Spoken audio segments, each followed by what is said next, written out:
سیلاب کی تباہ کاریاں ابھی بھی جاری ہیں۔ رواں سال جون سے لے کر اب تک سیلاب نے بڑی تباہی مچا دی ہے۔ تقریباً 900 کے قریب انسانی جانیں ضائع ہو چکی ہیں۔ پنجاب میں 5 لاکھ ایکڑ زرعی رقبہ تقریباً متاثر ہوا ہے۔ اس کے علاوہ 50 لاکھ لوگوں کا کہہ رہے ہیں کہ وہ سیلاب سے متاثر ہو گئے ہیں۔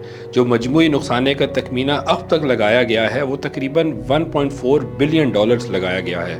انسانی جانوں اور مالی نقصان کے باوجود اس وقت تک تو حکومت نے بین الاقوامی اداروں سے اپیل نہیں کی ہے، جبکہ پیپلز پارٹی نے بین الاقوامی اداروں سے مالی امداد کی اپیل کی آواز اٹھا دی ہے۔ سال 2022 میں آنے والے سیلاب کے بعد حکومت نے مختلف اداروں سے امداد کی اپیل کی تھی۔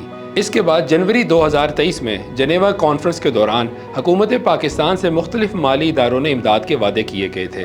اس وقت مالیاتی اداروں نے تقریباً $9 ارب کی امداد کے وعدے کیے گئے تھے۔ اس میں ورلڈ بینک نے $2 ارب، اسلامی ترقیاتی بینک نے $4.2 ارب، جبکہ ایشین ڈیولپمنٹ بینک نے $1.5 ارب کی امداد کے وعدے کیے تھے۔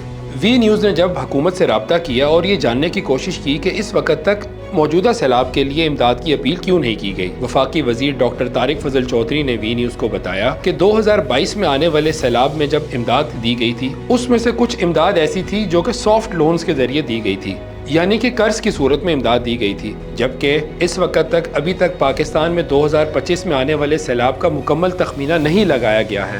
اس وقت امداد کی اپیل کرنے کا فیصلہ زیر غور ہے، لیکن یہ اتحادیوں کو مشاورت کے ساتھ کیا جائے گا۔ ہمارا پچھلا 2022 والا تجربہ بہت اچھا نہیں تھا، اس وجہ سے ابھی تک امداد کی اپیل کا فیصلہ نہیں کیا گیا۔